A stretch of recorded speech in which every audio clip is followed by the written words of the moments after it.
Thousands of people I passed or who passed me along Constitution Avenue, some were indignant and contemptuous of Congress, but not one appeared angry or incited to riot.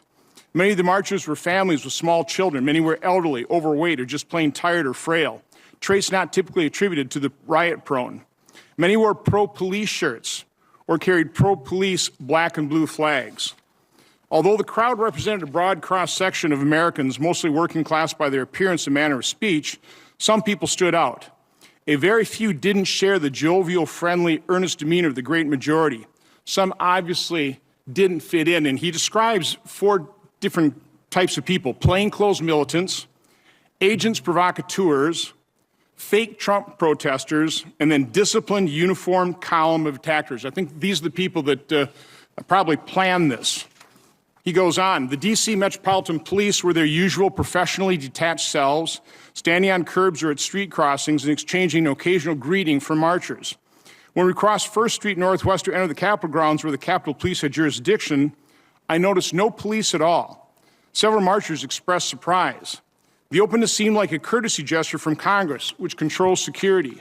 This is Republican Senator Ron Johnson using his time at the Senate hearing on the Capitol attack to traffic in completely absurd conspiracy theories. Here suggesting that the insurrectionists weren't actually Trump supporters, but that they were, quote, agents provocateurs that were responsible for storming the Capitol. This conspiracy theory was first introduced in a piece by J. Michael Waller, which appeared in the Federalist a week after the insurrection. It read, quote, although the crowd represented a broad cross-section of Americans, mostly working class by their appearance and manner of speech, some people stood out, a very few didn't share the jovial, friendly, earnest demeanor of the great majority, some obviously didn't fit in, among them were younger 20-somethings wearing new Trump or MAGA hats, often with the visor in the back, showing no enthusiasm and either looking at the ground, glowering, or holding out their phones with outstretched arms to make videos of as many faces as possible in the crowd. He went on to argue in the same piece that the Capitol Police overreacted to the crowd, which is where the violence was actually born out of, and he said, quote, apparent agents provocateurs placed hundreds of unsuspecting supporters of the president in physical danger, they attempted to block exits for people seeking to escape tear gas, they endangered vulnerable people including children, the frail, and the elderly.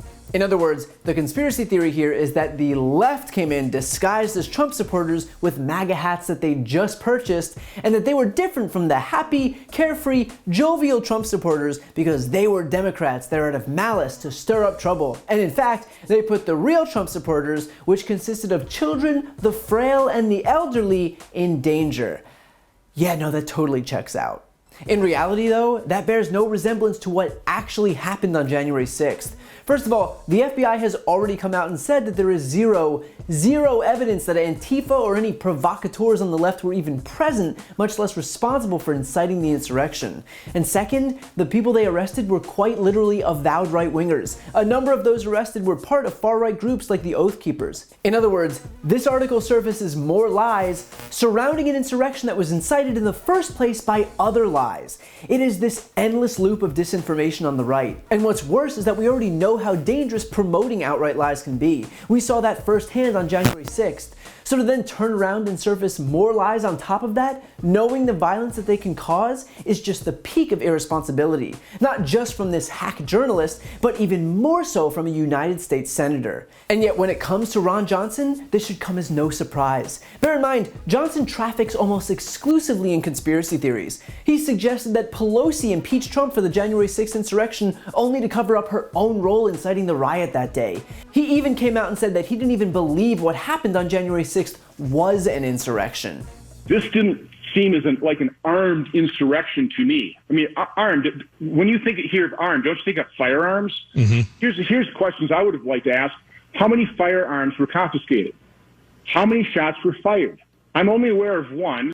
But the term armed insurrection you think is the wrong term. Why? Yeah, I've been lambasted in the press pretty bad for just really saying what the president's defense team was talking about. The fact of the matter is, when I hear armed insurrection, I think of firearms.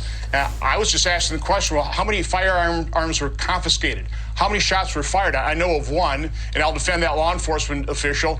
Apparently, there weren't enough guns to qualify this as an armed insurrection for Ron Johnson, who has unilaterally anointed himself the arbiter of what is and isn't technically an insurrection. The fact is that Ron Johnson is just as dangerous as the people who perpetuated that violence on January 6th, at what was most certainly an armed insurrection, because that violence was born out of lies, and Ron Johnson's entire MO is to spread them.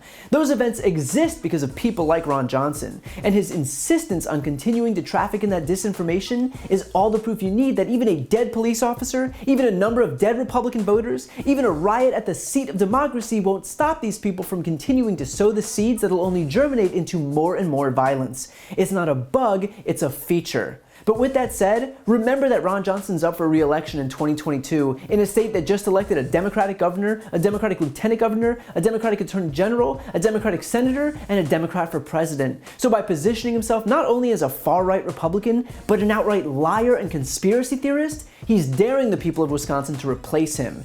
And given the current trends of that state, that's not exactly a position I'd want to be in if I was Ron Johnson. While you're here, please check out my podcast, No Lie with Brian Tyler Cohen. I take a deep dive into the top stories of the week, and I also interview major players in the world of politics, like Kamala Harris, Adam Schiff, Nancy Pelosi, Pete Buttigieg, Katie Porter, Al Franken, Cory Booker, Jamie Harrison, Mary Trump, and many more. Again, that's No Lie with Brian Tyler Cohen, available anywhere you listen to podcasts.